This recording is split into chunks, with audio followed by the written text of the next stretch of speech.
Market లో invest చేసి మీ డబ్బులు డబుల్ చేసుకోవాలనుకుంటున్నారా? సుందరరామిరెడ్డి గారి లైవ్ సెమినార్ కి అటెండ్ అవ్వండి. Welcome to Suman TV. నేను మీ సుమన్ టీవీ నాగ్. ఇంట్లో కనుక మనం జనరల్గా చూస్తే ఒక ఆడపిల్ల మగపిల్లాడు ఉంటే ఆడపిల్లకి పెళ్లి చేసి పంపించేటప్పుడు కట్నం ఇచ్చేస్తే మళ్ళీ ఆస్తిలో వాటా ఇవ్వాల్సినటువంటి అవసరం ఉంటుందా? అండ్ కొంతమంది జనరల్గా ఇళ్లలో కనుక మనం చూస్తే గొడవలు పడుతూ ఉంటారు. ఆల్రెడీ నీకు కట్నం కింద ఇంత ఇచ్చాం కదా, మళ్ళీ ఎందుకు ఆస్తిలో వాటా అడుగుతున్నావు అని చెప్పేసి మాట్లాడుకుంటూ ఉంటారు. అది ఎంతవరకు కరెక్ట్? దీన్ని ఫేస్ చేసేటువంటి వాళ్ళు చాలామంది ఉన్నారు. అయితే ఈరోజు మనతో పాటు దీనిపై మాట్లాడడానికి హైకోర్టు అడ్వకేట్ అలగిరి రవీంద్రనాథ్ గారు ఉన్నారు. అది వారి మాట్లాడండి తెలుసుకుందాం. Hello sir. హాయ్ అండి నాగరాజ్ గారు. సార్, కొన్ని ఇళ్లలో మనం చూస్తామండి, నేను ఇంత కట్నం ఇచ్చి నీ పెళ్లి చేశాను, నాన్నకు సపోర్ట్ ఇచ్చానని చెప్పేసి కొంతమంది అబ్బాయిలు మాట్లాడుతూ ఉంటారు. ఇంకా నీకు ఆస్తిలో వాటా ఎందుకు ఇవ్వాలి అని క్వశ్చన్ చేస్తారు. అది ఎంతవరకు కరెక్ట్? ఇక్కడ చాలా ఇంట్రెస్టింగ్ క్వశ్చన్ నాగరాజ్ గారు. చాలామందికి ఇప్పటికి కూడా దీని మీద చాలా డౌట్స్ అయితే ఉన్నాయి. ప్రధానంగా ఆడపిల్లలకు ఆస్తి హక్కు అనే చట్టం, దాని యొక్క చరిత్ర కొద్దిగా తెలుసుకున్నాక అప్పుడు ఈ విషయం మీకు క్లారిటీ వస్తుంది, ఆన్సర్లు ఉంటుంది. షూర్ అండి. 1985 సెప్టెంబర్ 5 నాడు ఒక చట్టం ఏర్పాటు చేశారు అప్పుడు ఉన్నటువంటి ఉమ్మడి ఆంధ్రప్రదేశ్లో. అంటే అప్పుడు ఎన్టీఆర్ గారు అప్పుడు ప్రభుత్వంలో ఒక చట్టం వచ్చింది, ఆడపిల్లలకు ఆస్తి హక్కు అనే చట్టం. అంటే సమానంగా ఉన్నటువంటి ఏదైతే ప్రాపర్టీ ఉంటుందో ఆ ప్రాపర్టీ మీద అబ్బాయిలతో పాటు అమ్మాయిలకు కూడా సమాన ప్రాతినిధ్యాన్ని వహిస్తూ సమాన హక్కులు ఇవ్వాలంటూ కూడా ఒక చట్టాన్ని చేశారు 1985లో మొట్టమొదటిగా చట్టం. అంటే భారతదేశంలో అన్ని రాష్ట్రాల్లో కూడా మొట్టమొదటిగా ఏర్పాటైన రాష్ట్రం తెలుగు భాషలో ఉన్నటువంటి ఆంధ్రప్రదేశ్ రాష్ట్రంలో మొట్టమొదటిగా చట్టం ఏర్పాటైంది. ఈ చట్టం ఏర్పాటైన తర్వాత ఈ చట్టాన్ని చూస్తూ ఈ చట్టం యొక్క స్థితిగతులు బాగున్నాయని చెప్తూ పక్కన ఉన్న తమిళనాడు రాష్ట్రం, అదేవిధంగా మిగిలిన కర్ణాటక, మహారాష్ట్ర ఏర్పాటు చేసి ఆయా రాష్ట్ర ప్రభుత్వాలు ఈ చట్టం మీద ఆడపిల్లలకు కూడా సమాన ఆస్తి హక్కును ఇస్తూ కూడా చట్టాలు చేసుకుంటున్నారు.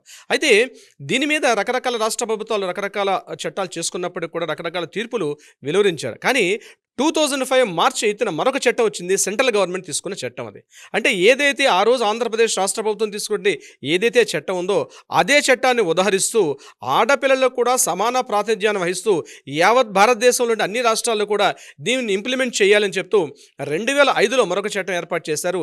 ఇది కేంద్ర ప్రభుత్వం. సో ఆ లెక్క ప్రకారం ఏంటంటే ఈ చట్టం చేసేటప్పుడు చట్టాన్ని ఏర్పాటు చేశారు, ఆడపిల్లలకు ఆస్తి హక్కు ఇవ్వడం కూడా జరగడం జరిగింది. అయితే ఇక్కడ మరొక క్వశ్చన్ రైజ్ అయింది. 1985లో మనకు వచ్చిన చట్ట ప్రకారం ఏం చేశారంటే, ఎప్పుడైతే 1985 తర్వాత జరిగిన పెళ్ళిళ్ళకి, అంటే అమ్మాయిలు బిఫోర్ మ్యారేజ్ కాకుండా, ఒకవేళ మ్యారేజ్ చేసి వెళ్ళిపోకుండా బిఫోర్ మ్యారేజ్ కాకుండా 1985 తర్వాత జరిగిన ఆడపిల్లలకి పెళ్ళిళ్ళు అయిపోయినప్పుడు కూడా వాళ్ళకి కట్న కానుకల రూపంలో ఏమైనా ఇచ్చి పంపించిన అయినప్పుడు కూడా ఆ తర్వాత జరిగే పెళ్ళిళ్ళకి మాత్రమే వర్తిస్తుంది. 85కు పూర్వం ఉన్నటువంటి పెళ్ళిళ్ళు కావచ్చు, పుట్టేటువంటి స్త్రీలకు ఇది వర్తించదు అని అప్పట్లో మనం చట్టం చేశారు. కానీ 2005లో ఈ చట్టాన్ని రూపకల్పన చేసినప్పుడు కేంద్ర ప్రభుత్వంలో ఈ చట్టం గురించి డిస్కషన్స్ వచ్చినప్పుడు ఇక్కడ రకరకాల కాంట్రవర్షన్స్ వచ్చాయన్నమాట.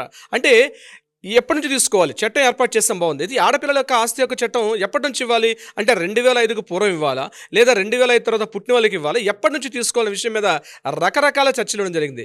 దీని మీద సుప్రీంకోర్టు కూడా కొన్ని డిఫరెంట్ తీర్పులు కూడా ఇవ్వడం జరిగింది. దీని మీద సుప్రీంకోర్టు 2-3 తీర్పులు ఇచ్చిన తర్వాత ఒక క్లారిటీ వచ్చింది. ఏంటంటే 1956 హిందూ వారసత్వ చట్టం, 1955 హిందూ మ్యారేజ్ యాక్ట్, ఏ యాక్ట్ ప్రకారం వచ్చిందో 1955 నుంచి 56 నుంచి ఏవైతే పెళ్ళిళ్ళు జరిగాయో, ఎప్పుడైతే ఆడపిల్లలు పుట్టారో వాళ్ళందరికీ కూడా సమాన ఆస్తి హక్కు ఇవ్వాలని చెప్తూ కేంద్ర ప్రభుత్వం తీసుకుంటుంది చట్టంలో మనకు కూడా పొందుపరచడం జరిగింది. దీంట్లో section 8, section 8, section 9, section 10, section 11, section 12 ఇవన్నీ కూడా ఆడపిల్లలకు సమాన ఆస్తి హక్కులు ఇవ్వాలని చెప్తూ కూడా ఈ చట్టాన్ని రూపకల్పన చేశారు. సో ఇప్పుడు మీరు అడిగినటువంటి క్వశ్చన్కి నేను వచ్చినట్లయితే, ఇక్కడ ఆడపిల్లల యొక్క ఆస్తి హక్కు ఎలా ఉందంటే, ఒక ప్రాపర్టీ ఏదైతే ఉందో ఆ ప్రాపర్టీని అది వారసత్వ రూపంగా వచ్చినట్లయితే ఆ ప్రాపర్టీని యాస్టీజ్గా సమాన అవకాశాలు అబ్బాయిలతో పాటు అమ్మాయిలకు కూడా ఈక్వల్గా షేర్ ఇవ్వాల్సిందే, నో డౌట్ ఎట్ ఆల్. ఇక్కడ క్వశ్చన్స్ రేజ్ అవుతాయి. ఏంటంటే ఇళ్లలో జరిగే సందర్భాల్లో ఎప్పుడు ఆడపిల్లలకి పెళ్లి చేసి పంపించేస్తాం, ఆ పెళ్లి చేసిన సందర్భాల్లో ఆ అమ్మాయికి కాస్త బంగారం కావచ్చు, కొంత స్థలాన్ని, అంటే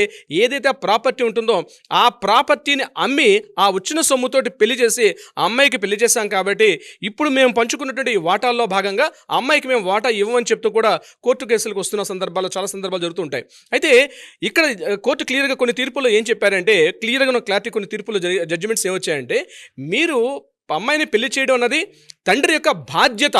ఈ సెంటెన్స్ గుర్తుపెట్టుకోండి, అమ్మాయి యొక్క పెళ్లి చేయడం అన్నది తండ్రి యొక్క బాధ్యత కాబట్టి అది ప్రాపర్టీ అమ్మి చేశారా, ఇతరత్ర అప్పు చేసి పెట్టారా అనే కారణం కాకుండా పెళ్లి చేయడం బాధ్యత కాబట్టి అన్ని చేసిన తర్వాత కూడా మిగిలిన ఏదైతే ప్రాపర్టీ ఉంటుందో, కట్నం ఇచ్చి చేసినా ఇంకొకటి చేసినప్పుడు కూడా ఇది యాక్చువల్గా ఇక్కడ ఏదైతే ఉన్నటువంటి భాగపంపకాల్లో అమ్మాయికి కూడా పూర్తి హక్కులు వర్తిస్తాయి అని చెప్తూ చట్టం చేయడం జరిగింది. దాని మీద కోర్టు కూడా తీర్పులు ఉన్నాయి దీని మీద సంబంధించి. అంటే ఒకవేళ మేము కట్నం ఇచ్చాం, కొంత బంగారాన్ని ఇచ్చాం, స్థలాన్ని అమ్మాం, ఆ స్థలాన్ని అమ్మాయికి రాసిచ్చేసాం, కట్నానికి ఎగ్నిస్ట్గా కట్నాన్ని అమ్మాయికి రాసిచ్చాం కాబట్టి ఇప్పుడు భాగపంపకాల్లో అమ్మాయికి ఆస్తి హక్కు లేదు అనడం మాత్రం తప్పు. ఖచ్చితంగా ఎటువంటి రకాలుగా ఏ రకంగా చేసినప్పుడు కూడా, ఏ రకమైనటువంటి అంటే ప్రాపర్టీ షేర్ చేసినప్పుడు కూడా తప్పనిసరిగా ఆ ప్రాపర్టీ మీద అమ్మాయికి ఆస్తి హక్కు ఉన్నది. ఇది 1956 నుంచి ఉన్నటువంటి స్త్రీలకు వర్తిస్తుంది. అంటే ఈ చట్టాలు ఇప్పుడు నేను చెప్పినట్టుగా 85కు పూర్వం 2005కు పూర్వం కాకుండా 1956 తర్వాత ఎవరైతే పుట్టారో ప్రతి స్త్రీకి కూడా, ప్రతి మహిళకు కూడా ఆస్తి హక్కు అనేది తనకి ప్రభుత్వం కల్పిస్తున్న హక్కు. కాబట్టి ఈ ఆస్తి వివాదాల విషయంలో ఒక క్లారిటీ అయితే ఉంది. ఇక్కడ మరొక విషయం వస్తుంది, కట్నం తీసుకోవడం నేరం కదా అన్న విషయం మీద రీసెంట్గా ఒక 4 days బ్యాక్ సుప్రీంకోర్టు ఒక తాజా ఉత్తర్వులు కూడా ఇవ్వడం జరిగింది. దాంట్లో ఏం చెప్పారంటే కట్నం ఇవ్వడం నేరమా, కట్నం తీసుకోవడం నేరం పక్కన పెడితే కట్నాన్ని ఆశించడం అంటే క్రూరత్వం కిందకి రాదు, క్రూయల్టీ కిందకి రాదు అని చెప్తూ ఒక తీర్పునిచ్చారు. వీలైతే నెక్స్ట్ ఎపిసోడ్లో మనం ఆ ఎస్పెషల్లీ కట్నం అనే విషయం మీద మనం ఒక ఎపిసోడ్ చేద్దాం నాగరాజు గారు.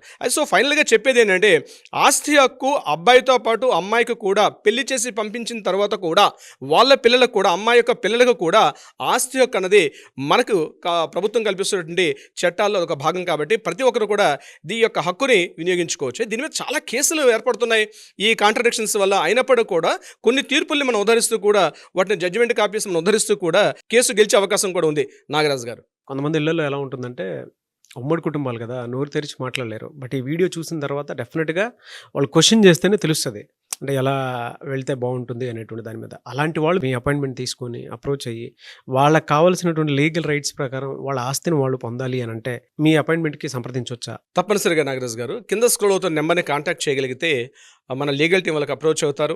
అప్రోచ్ అయ్యి ఎవరైతే డీటెయిల్స్ కాంటాక్ట్ చేస్తారో వాళ్ళ డీటెయిల్స్ కూడా చాలా గోప్యంగా, చాలా రహస్యంగా కూడా ఉంచుతారు.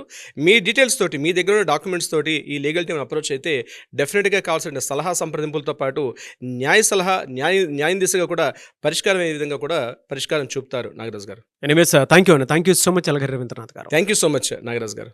చూసారు కదండి వీడియో. ఈ వీడియోపై మీ అభిప్రాయాన్ని కమెంట్ బాక్స్లో పోస్ట్ చేయండి. ముఖ్యంగా మీరు కనుక అలగిరి రవీంద్రనాథ్ గారి అపాయింట్మెంట్ కోసం సంప్రదించాలనుకుంటే స్క్రీన్ మీద మీకు కాంటాక్ట్ నెంబర్ కనిపిస్తుంది, దాన్ని మీరు కాల్ ఆర్ మెసేజ్ వాట్సాప్ చేసి వెంటనే అపాయింట్మెంట్ బుక్ చేసుకోండి. ఈ వీడియో లైక్ చేయండి, షేర్ మాత్రం తప్పకుండా చేయండి. ఇలాంటి మరిన్ని వీడియోస్ కోసం మా ఛానల్ ఫాలో అవ్వండి. Thank you. సుమన్ టీవీలో మీ పర్సనల్ అండ్ బిజినెస్ ప్రమోషన్స్ కోసం కింది నెంబర్కి కాంటాక్ట్ చేయండి.